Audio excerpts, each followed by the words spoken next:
The wildly inaccurate intelligence report on which Lloyd George based his strategy was to have major implications for Britain. Within weeks, Russia's new leaders did exactly the opposite of what he had expected.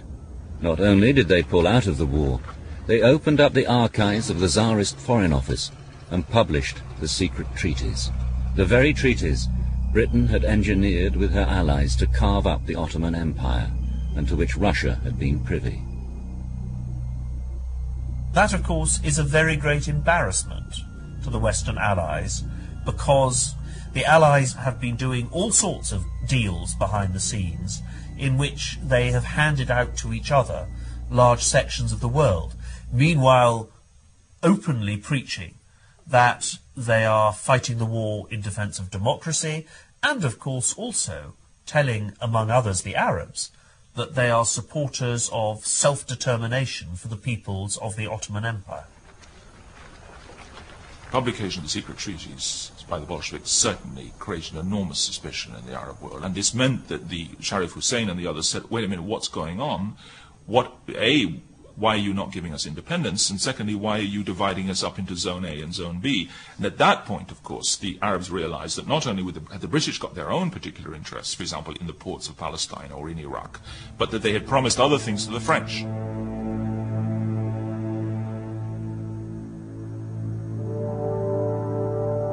Amid Arab confusion and suspicion, General Allenby entered Jerusalem on foot, together with Sykes, Picot, and a number of other Allied notables. His British-led forces had captured the Holy City in December 1917. The leaders of the Arab revolt, however, were nowhere to be seen.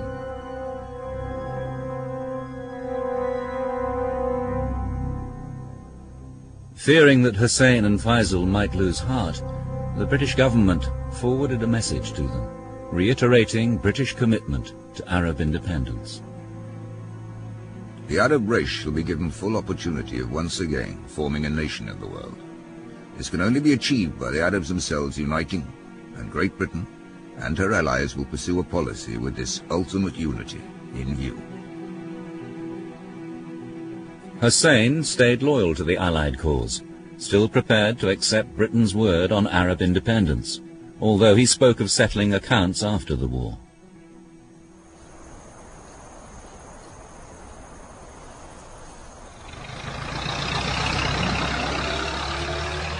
From Allenby's point of view, he continued to rely on Arab support in the war against the Ottomans. But now that Jerusalem had been occupied by the British, one party seized the initiative.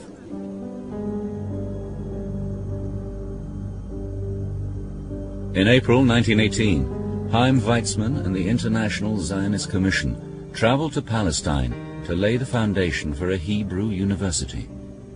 Their hope was that it would become the intellectual hub of Zionism.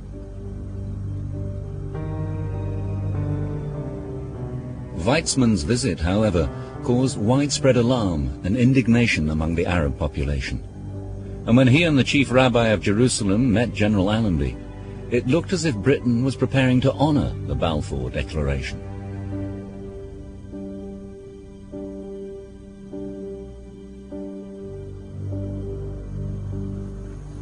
Six months later, Allenby's forces entered Damascus. With their ally, Faisal's Northern Army, they had pushed the Ottoman troops north through Palestine into Syria.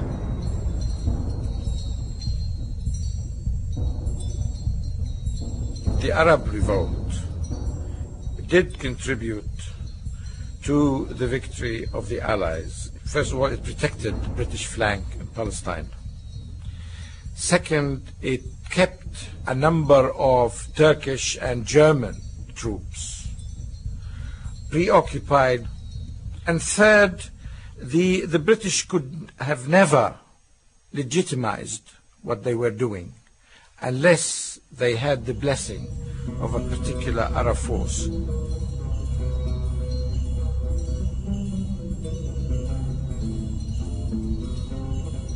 On the 3rd of October, the people of Damascus flocked to Faisal's victory parade.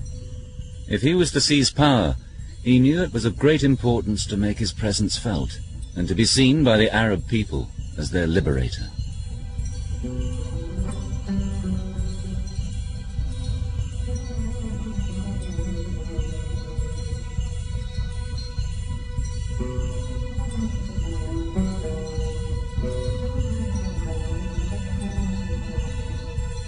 Later the same day, however, Faisal met with General Allenby at the Victoria Hotel in Damascus.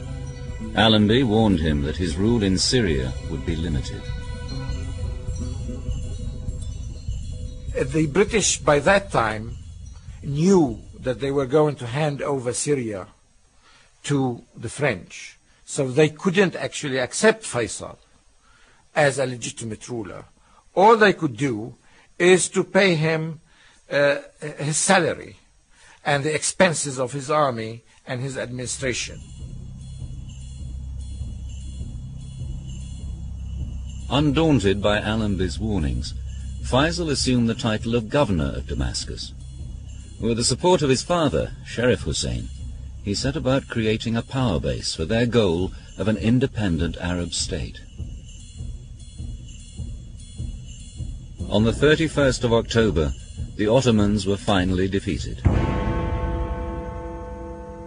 And at 11 o'clock on the 11th of November 1918, the guns fell silent in Europe as the war with the Central Powers came to an end.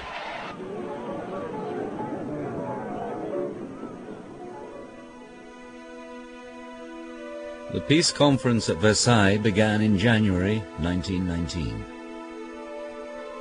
Representatives of the victorious Allies, such as the French Prime Minister Clemenceau and the American President Woodrow Wilson, gathered to sort out what was to be done with the former territories of the defeated empires. Now the liberal use of promises by the British government had to be prioritized. They did indeed make pledges to the Arabs, but they also made pledges to the Jews. And they also made pledges to the French and the Russians and everybody else.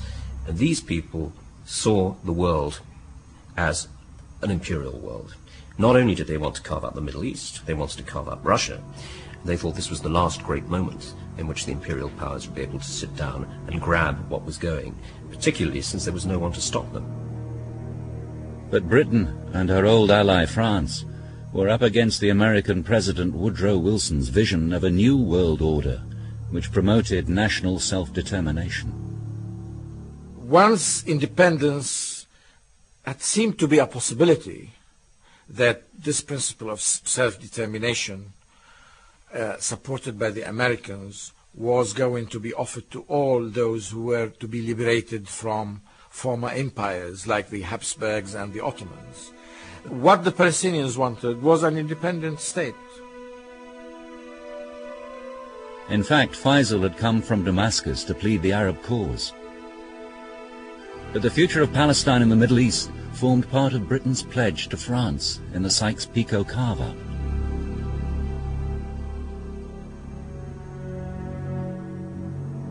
In the event, Woodrow Wilson's principles about self-determination were forgotten when it came to the people of the Middle East. Britain and France were free to go ahead with their agreement.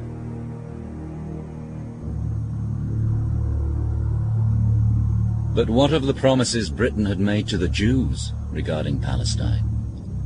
Foreign Secretary Arthur Balfour, in a confidential memo during the Versailles peace talks with America, France and Italy, wrote, "The four great powers are committed to Zionism, and Zionism, be it right or wrong, good or bad, is rooted in age-long traditions, in present needs, in future hopes, of far profounder import than the desires and prejudices of the 700,000 Arabs who now inhabit that ancient land."